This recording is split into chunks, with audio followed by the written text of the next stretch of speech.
28 tips para makaipon ng pera. Una, iwasan ang mangutang o magpautang. Pangalawa, alisin ang luho. Pangatlo, maging kuripot at huwag gastos ng gastos. Pang-apat, matulog kaysa gumala kung saan-saan. Panglima, huwag masyadong galanti sa kaibigan.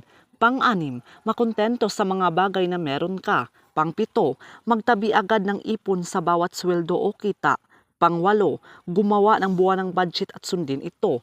Pang-siyam, unahin ang pangangailangan bago ang kagustuhan.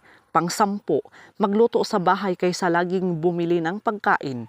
Pang-11, iwasan ang impulsive buying. Pang-12, maghintay ng 24 oras bago bumili ng hindi kailangan. Pang-13, maghanap ng dagdag na pagkakakitaan. Pang-14, samantalahin ang mga diskwento kung kailangan talaga ang bibilihin.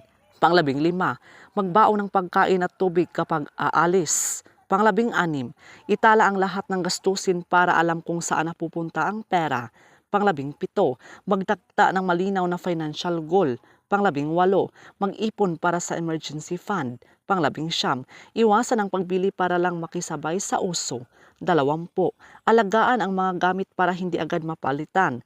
21, magbayad ng mga obligasyon sa tamang oras upang maiwasan ang dagdag na bayarin. 22, matutong magsabi ng hindi sa mga hindi kailangang gastos. 23, limitahan ang online shopping.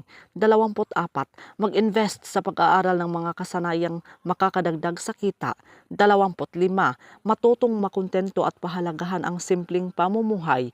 26, magplano ng mga gastusin para sa mga espesyal na okasyon upang maiwasan ang biglaang pagkakautang.